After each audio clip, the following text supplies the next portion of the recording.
আপনাদের আরো একবার স্বাগত জানাচ্ছি ৭১-এর মুখোমুখি অনুষ্ঠানে। আমরা বাংলাদেশের ক্রিকেট প্রসঙ্গে আলোচনায় রয়েছি। মাঠের ক্রিকেট, মাঠের বাইরের ক্রিকেট, মানে ঘটনা দুখানেই ঘটে চলেছে। মাঠেও ঘটছে, মাঠের বাইরেও ঘটছে। মাঠে কি ঘটেছে? জিম্বাবুয়ের কাছে বাংলাদেশ হেরেছে। যেই জিম্বাবুয়ে সবশেষ 10 টেস্টের ভেতরে 8টাতে হেরেছে, 2টাতে ড্র করেছে, সেই জিম্বাবুয়ে বাংলাদেশে এসে সিলেটে বাংলাদেশকে হারিয়ে দিল। তো এবার আমরা একটু মাঠের ক্রিকেটের প্রসঙ্গে একটুখানি যদি আলোচনা করি। ইশতিয়াক ভাই, ভেরি আনফর্চুনেট, মানে এই ক্রিকেট, মানে এত বছর পরে টেস্টে এরকম ক্রিকেট এবং সামগ্রিকভাবে এই ব্যর্থতার আপনার কি মনে হয়েছে? খেলা দেখেছেন আপনি, আমরা সবাই খেলা দেখেছি, আপনার কাছে কি মনে হচ্ছে যে কেন, কি কারণে এই ফেইলিওর কেন? না ফাইম, আমি আমি আমি এটাকে অত লজ্জাজনক ভাবে দেখবো না। It's the game of cricket. Zimbabwe has played better cricket through out 4 days। It was a good even contest আমি বলবো, কিন্তু বেটার টিম ওয়ান। এবং আমাদের যে মুজারাব বানি and the other fast bowler, দুইজন ফাস্ট বোলার, তাদেরকে আমরা হ্যান্ডেল করতে পারিনি ঠিক মতো করে। শিওর আমাদের সিস্টেমে অনেক শর্টকামিংস আছে, আমাদের সিস্টেমটা আমরা প্লেয়ার তৈরি করতে পারি। ফাইন, আমি যেভাবে 10টা টেস্ট ম্যাচ যেতে নেই, লেখা আছে কোথাও যে বাংলাদেশকে হারাতে পারবে না? না, ডেফিনেটলি জিম্বাবুয়ে। এবং আমাদেরকে we have to give the devil its due. Yeah, right. True. You know, Zimbabwe was a better side. They played better cricket. They won. Khalas. Yeah, right. We exactly. played bad. Ekhon amra Chittagong, so that, but this does not mean that we are a completely bogus team. It's not that amra next khela giye innings defeat dite parbo. Look at the way our guys played in Pakistan. Outstanding cricket je খেলতে পারে না তা না। Obviously there's something wrong. আমি মনে করি আমার ক্ষুদ্র ইসেতে যেটা বলে, we have not been able to prepare players যারা কিনা tougher conditions, যেমন I think tougher condition এই জন্য ছিল যে this kind of a seaming wicket, আমরা এই ধরনের seaming wicket ডোমেস্টিক ক্রিকেট খেলে অভ্যস্ত না। আমার মনে হয় যে it was good যে এই ধরনের উইকেটে খেলা হয় এবং আমরা রেগুলার যেন খেলি। হারবো জিতবো, but this kind of wicket I think player produce করতে পারবে। এবং আমার মনে হয় যে জিম্বাবুয়ের মতো বোলিং যে we were probably not good enough to handle a tall fast bowler, right. Rising deliveries, moving outside the off stump.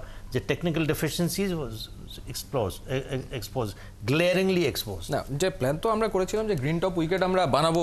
We do have Nahid Rana and we have Hasan Mahmud. Media একটু বেশি মানে আমাদের নাহিদ রানা, হাসান মাহমুদ আছে, আমরা তানজিম সাকিবকে নিয়েছি, আমাদের খালেদ আছে। সো আমরা গ্রিন টপ উইকেট বানালাম, মুজারাব বানি 6 উইকেট নিয়ে নিলাম। আমাদের নাহিদ রানা, খালেদ, ওরা কি গ্রিন টপে বোলিং করে ইউজ টু আছে? হ্যাঁ, রেগুলার তো করে না। রেগুলার করে না, রাইট। রেগুলার দূরের কথা, ওরা মেবি 5% অফ দ্য টাইম। আমার মনে হয় it was a good initiative. If it's a good start, যদি এরকম ভাবে করা হয়, প্লেয়ারদেরকে স্পোর্টিং উইকেট দেয়া হয়, আমি মনে করি I thought the wicket was brilliant. আমার কাছে খুবই ভালো লেগেছে। যদি এটা স্টার্ট হয়ে থাকে, I think it is very, যদি এই হার দিয়েও স্টার্ট হয়ে থাকে, I think it is encouraging. প্লেয়াররা স্পোর্টিং উইকেটসে খেলুক, শিখুক, and they will for sure perform. একই সাথে তো এক্সপোজড হয়ে যাচ্ছে। So my question is, no, expose হয়ে গেলে এখানে আরেকটা কোয়েশ্চেন চলে আসে। Sorry to interrupt. নেক্সট ম্যাচে কি তার স্পোর্টিং উইকেট হবে নাকি আবার ঝাড়ু উইকেট হবে? না, স্পিনারের সংখ্যা আমরা বাড়িয়ে ফেলেছি। আমরা তানভীরকে দলভুক্ত করলাম, স্পিনারের সংখ্যা বাড়লো, নাহিদ রানা চলে যাচ্ছে, তার জায়গায় আমরা দলে নিয়েছি একজন spinner. So precisely my point. এখন আমাদের সিনিয়র যদি বলে থাকে যে এটা is a start, the start is stopping already. আমি তো মানে কতবার বলছি, আমার ধারণা নেই, মানে আমি মনে হয় লাইফে আমার মানে বন্ধু বান্ধবের নাম যতবার না বলছি, যেমন আমাদের বাংলাদেশের একটাই সমস্যা, কনসিস্টেন্সি। এই জিনিসটা নাই কারণ ওদের মধ্যেও সেই স্পিরিটটা নাই, সাথে আমাদের এই যে পিচ। আমার মনে আছে আপনি কিভাবে স্পিনিং উইকেট করে টোরে নিউজিল্যান্ডকে 3 দিনে ইয়েকে মানে কত ইজিলি হারায় দিয়েছেন। কিন্তু আবার পজিটিভ সাইন দেখেন, নিউজিল্যান্ডে গিয়ে নিউজিল্যান্ডকে কি টেস্টে হারায় নাই বাংলাদেশ? ইয়েস, কিন্তু এগুলো আপনি কি তখন সেটাকে ফ্লুক বলবেন? আর আমাদের মিডিয়ারও দোষ আছে, যখনই কোনো একটা ভাইটাল গেম মানে ভালো গেম জেতেন তাকে উঠান এইখানে, আবার যখন এই যে জিম্বাবুয়ে হারলো তো একদম শেষ। নো, এই জিনিসটার থেকে বের হয়ে আসেন। আপনি 4 ডে গেম বাংলাদেশে বেশি চালু করেন, কারণ আমাদের প্লেয়ার, আপনি জিম্বাবুয়ের কথাও বলতে পারেন, আমরা কেন জিম্বাবুয়ে হেরে গেছে দেখে আমরা এত শকড যে আমাদের থেকে নিচে আছে, অন্য দলের সাথে জিততে পারে নাই। ওই যে ইশতিয়াক একটা সুন্দর কথা বলছে যে তাহলে কি বাংলাদেশের সাথে কেউ জিতবেন? আমরা যদি বাংলাদেশ হয়ে ইচ অ্যান্ড এভরি টিমকে হারাতে পারি, তো জিম্বাবুয়েও তো বাংলাদেশকে হারাতে পারে। ওদের জন্য হ্যাঁ, তো তো ওই জিনিসটা আমাদের কনসিস্টেন্সি প্লাস আপনার কিন্তু এই যে দেখেন শুধু বিকেএসপির প্লেয়ার, আপনি এখন পর্যন্ত ওই যে নির্মাণ স্কুলটা আপনি এগুলো যদি না স্প্রেড করেন আমাদের দেশে প্লেয়ার আসবে না। আর একটা কথা বলে দিই, এটা শুনতে সবসময় খারাপ লাগে, এই যে ইশতেক ভাই সামনে আছে, ওনাকে আমাকে কিন্তু ওনার ভোটও নাই আমার ভোটও নাই, ওনাকে পাম দিয়ে আমার কোনো লাভ নাই। আমি যতটুকু জানি বাশারের আগের থেকে যদি প্লেয়ারগুলো ধরেন, জিএম নসির প্রিন্স বলেন, ইশতিয়াক ভাই বলেন, দীপু চৌধুরী বলেন, শামির রহমান সামি বলেন, আপনি নেম এনিবডি, নাজিম সিরাজি, মুস্তাফা মহসিন মন্টু, এরা সব ইউনিভার্সিটি ব্লু আসেন। তার মানে আপনার পিএইচডি করতে হবে না। আমি বুঝাতে চাচ্ছি এডুকেটেড ফ্যামিলির প্লেয়ার যতদিন না আসবে, এরাও যে এডুকেটেড না, তখন আমার বিরুদ্ধে কিন্তু আন্দোলন করবে।